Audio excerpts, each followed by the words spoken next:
বিস্তারিত জানাতে নাটোরের বড়াই গ্রামে আছেন রিপোর্টার আল মামুন, সরাসরি যাচ্ছি তার কাছে। নাটোরের যে সড়ক দুর্ঘটনায় মাইক্রোবাসের যে 7 জন যাত্রী এবং একজন ড্রাইভার ছিলেন, মর্মান্তিক এই সড়ক দুর্ঘটনায় 8 জনই সর্বশেষ পর্যন্ত মৃত্যু হয়েছে।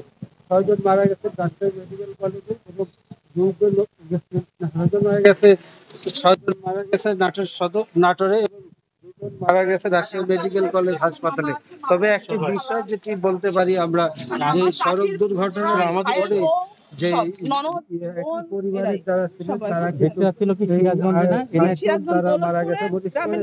আপনার হচ্ছে কুষ্টিয়ার দৌলতপুর থেকে বোনেরা সব ছিল, তার চাচাতো ভাইয়ের স্ত্রী অসুস্থ রয়েছে তাকে দেখতে। তার মধ্যে নাটোরের যারা মারা গেছে তারা হচ্ছে শেলির বোন আঞ্জুর মারা এবং তার বোন অন্নি এবং খালা লিমা, অপর খালা আনুগর থেকে বেপরোয়া গতির যে যানবাহন ট্রাক, সেই ট্রাকটির কারণে কিন্তু এই দুর্ঘটনা ঘটে বলে যেটি জানিয়েছে পুলিশ এলাকাবাসী।